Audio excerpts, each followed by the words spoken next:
In the next several videos, we are going to examine the events between the First and the Second Punic War. And there is a lot going on. And one major event involved a civil war that occurred just 1 year after the First Punic War. And it involved Carthage. And it has since been called the Mercenary War. It has also been called the Libyan War because there were a lot of Libyans fighting in it. And it has also been called the Truceless War. And the fighting in this war was absolutely ferocious. In fact, Polybius states that this was one of the most savage wars of all time. Now, that's a pretty profound statement from Polybius, but considering he would have known all about the Greek wars, and of course he is the main historian that documents all of the Punic Wars for us. So I find that a very interesting statement. But when you read the details of this war, it's easy to see why Polybius stated this. People are being thrown over walls, soldiers being tortured and then buried alive. So it was an absolutely brutal war. And as I said, it flared up just 1 year after the First Punic War ended. And so it started in 240 BC and lasted almost 3 years. Now you will remember in the last video, we talked about how Hamilcar arranged for his army to be evacuated from Sicily. Now, he also made a promise to his troops that when they reached Africa, they would be paid all of the wages that they were owed by Carthage. But as soon as these troops started arriving in Carthage, there was a problem. And that was Carthage was short of money. Remember, they had to pay that huge war fine to Rome, and 1,000 talents were due immediately. So Carthage was in a bit of a bind here. They couldn't afford to pay both Rome and their mercenary army at the same time. And so they decided to pay Rome first, which was probably a wise decision on their part because they didn't need to start up another war with Rome right now, especially since they had just lost Sicily and most of their fleet. But now they had to deal with a mercenary army that was right at their city gates. And so this was a dilemma for Carthage. Now, Polybius will tell us that these unruly mercenaries began to commit crimes and were causing all kinds of problems in Carthage itself. And so the Carthaginians just wanted these mercenaries out of Carthage. And so they decided to relocate them to a town called Sicca. And you can see the city is southwest of Carthage. Now, Carthage made a promise to the mercenaries that they would eventually pay them. And to calm the situation down, the Carthaginians gave a single gold piece to each mercenary. And so the mercenaries agreed and they all left for Sicca. Now, as I said, I think Carthage was just hoping this situation would calm down or go away altogether. But it only got worse. And the problem here is that you had a bunch of mercenaries that had nothing to do.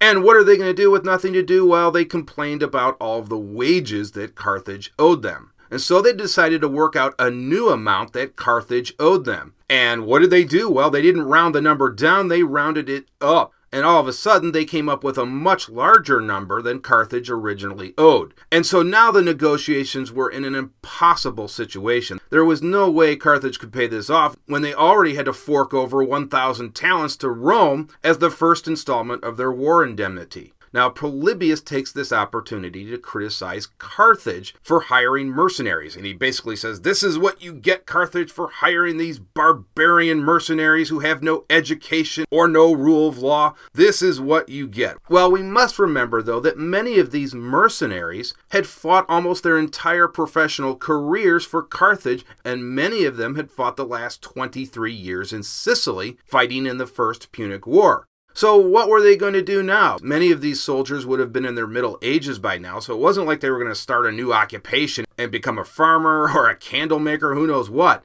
They were professional soldiers. So for many of these soldiers, this might have been the last paycheck that they were going to receive for a while. And so they really needed this last paycheck. Now, the Carthaginians decided to send Hanno to visit the mercenaries in Sicca, and just perhaps he could calm the situation down. But it had the opposite effect, as the mercenaries only got angrier and angrier and became completely hostile. Well, they probably just were interested in one thing: getting paid.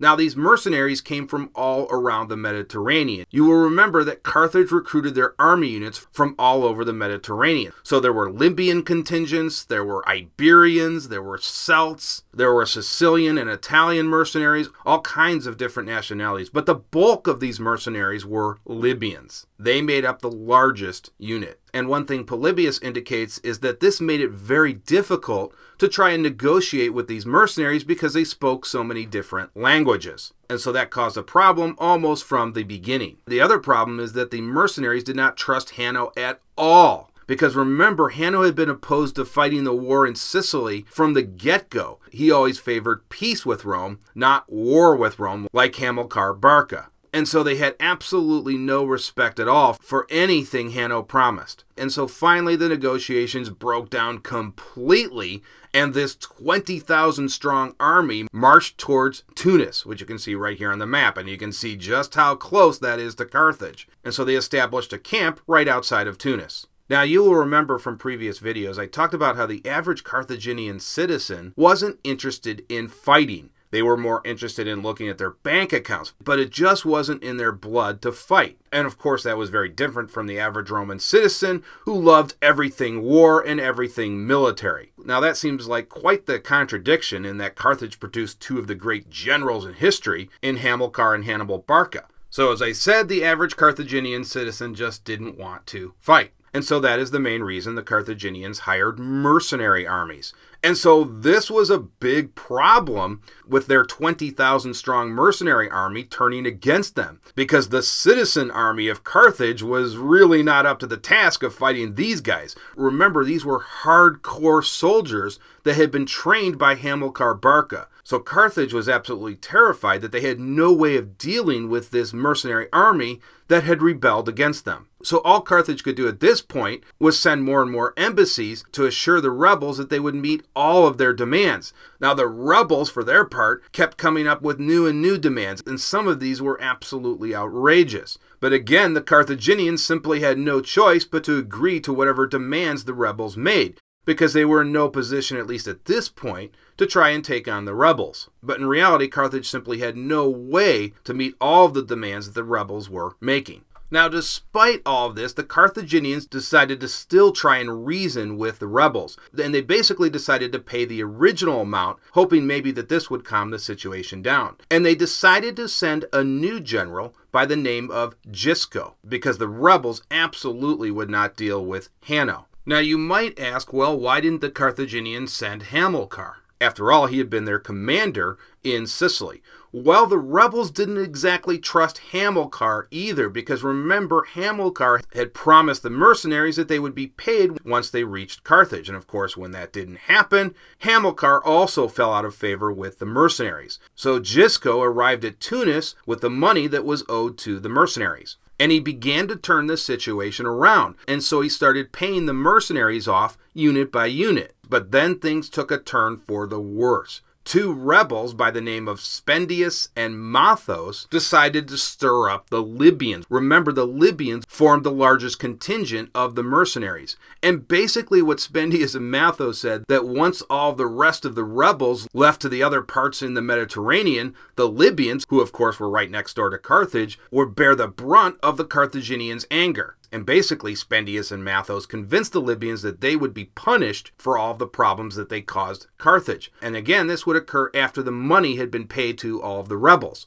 And so they called a huge meeting, where they basically admitted that Gisco was in fact paying their wages, but he wasn't paying some of the other demands. And that involved grain and horses and all these other outrageous demands that the mercenaries had come up with. And so it seems Spendius and Mathos were spending their entire time discrediting Gisco and the rest of the Carthaginians. Now, at this meeting, anybody who stepped forward or tried to speak up for the Carthaginians was stoned. And Polybius states that the only two words that all these different mercenaries understood was "stone him." Those were the only two words that in any language, apparently, that were universally understood. And so if anybody stood forward to speak against Spendius or Mathos, they apparently were stoned to death. And so Mathos and Spendius were eventually elected as the two generals that would lead the rebels. And so events were simply spiraling out of control. Now Gisco tried to calm the situation down, but he was eventually seized along with all the other Carthaginians in his contingent. And so the civil war was on between the Carthaginians and the rebels. Now almost all of the Libyan cities decided to join the rebellion against Carthage, and they even sent their own supplies and troops to assist the rebels in their war against Carthage. Now, Polybius tells us that Libya was the main source of grain for Carthage, and so again, this was a very, very dangerous situation for Carthage. Now, you might ask, well, why were these towns and cities in Libya so anxious to join the rebellion? Well, there were two reasons. Now, the first reason I already mentioned, that there already were a lot of Libyans in the mercenary army. But the second reason had to do with taxes. And that is, during the First Punic War, Carthage had doubled the rate of taxation for many of these Libyan cities. And of course, Carthage needed this money to finance this very expensive war against Rome. And so many of these Libyan cities were angry at Carthage. And so it was rather easy for Spendius and Mathos to convince these territories to rebel against Carthage. Now, Carthage would form an armed response, and that would lead to some very sizable battles in this civil war. And we'll cover those in the next video.